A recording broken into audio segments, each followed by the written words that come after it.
Welcome to Charts Today. My name's David Linton, and today's edition for Monday, the 28th of September, comes to you from London. And we start a new week with markets looking a little bit better. We've got quite a lot of green on the screen here.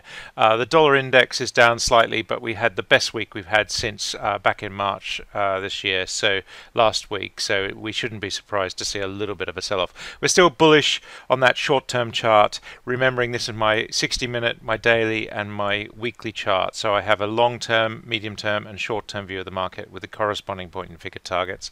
And so here we see the dollar actually staged that recovery last week, looking almost a bit like an inverted head and shoulders, or a triple bottom if you like, or double bottom, but we haven't yet made it into bullish territory yet. But strong dollar is the theme that we've seen in the last week, and it has been weak of course for several weeks, and that means the euro turned down against the dollar and we're bearish below the cloud at the moment, so quite a key there.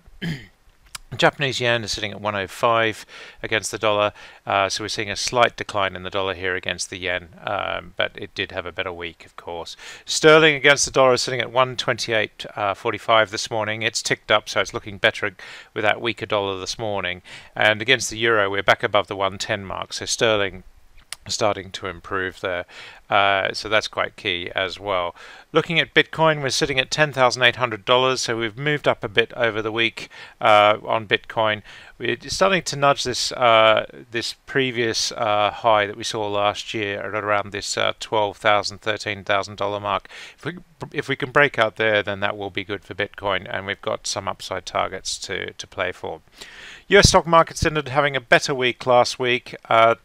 The S&P 500 index was up 1.6% on Friday. You can see here from the weekly candle there was quite a gyration in price, but we have had falling weeks, and these downside targets that we've seen developing are still hanging over the market, and we are still in short-term bearish trend there on the 60-minute chart. The Nasdaq looking a little bit better, but it has also activated the downside targets, so that bearish engulfing candle of a few weeks ago is still hanging over us.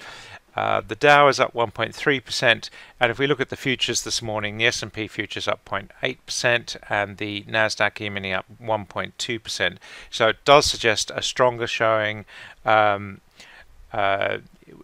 if we see that there. So we are looking stronger on the Nasdaq. Market volatility is still sitting in the high 20s. It's up a bit this morning, which is a surprise given the futures there, but it is looking better this morning. The European market's also looking stronger on that proposed US opening, 1.43%, and if we look at the DAX, we're up on the future and the cash about 2.4%. Not enough to take these markets into bullish territory, and if we look at the CAC Quarante, we're at 1.5%, but we are still bearish below the cloud, so we need to be aware of that, and we're hitting some resistance there on the weekly chart. The Japanese market was up 1.6%. That's starting to look a little bit higher, breaking higher there, and really starting to show the first signs of transition after quite a few bad years there. So we are seeing good upside target potential here on the Japanese market, so that's starting to look good. The Hang Seng up 1%, had a dire week last week. We see the weekly candle there. And the Chinese market was just slightly down, so it didn't manage to rise with other markets.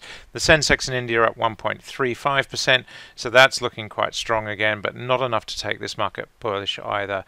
And the Aussie market was down slightly as well. Gold sitting at 1849. It's just struggling to make new highs here. It's falling away there on the daily chart. The weekly chart still pretty much bullish, but we do have these downside potential targets for about 10%.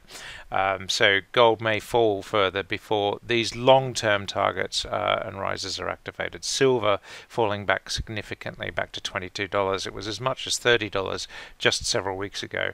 A very big fall for silver last week, so that's quite key.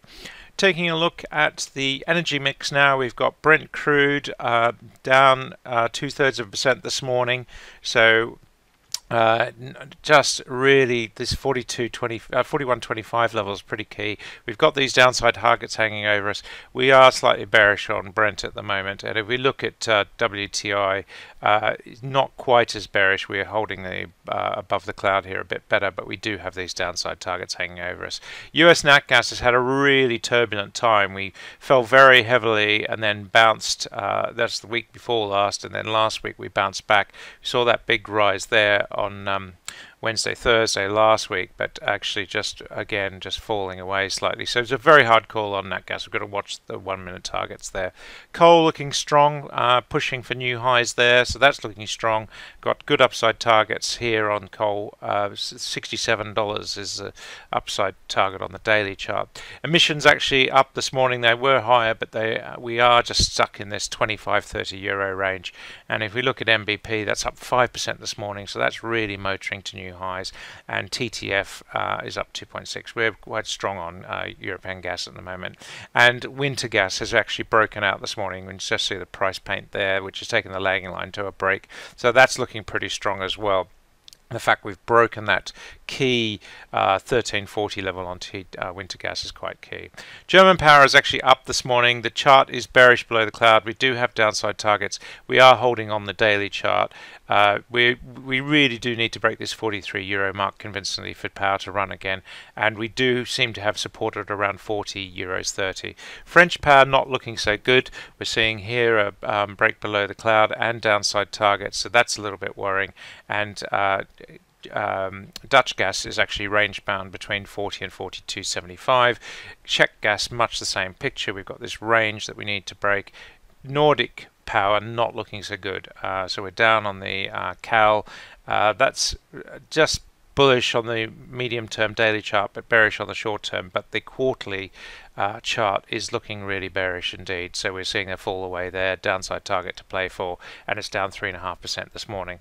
Last of all, we take a quick look at UK power. We're range bound here too, between 42 and 44.70 on the seasonal chart, so that's the key. Just watch for those levels this week.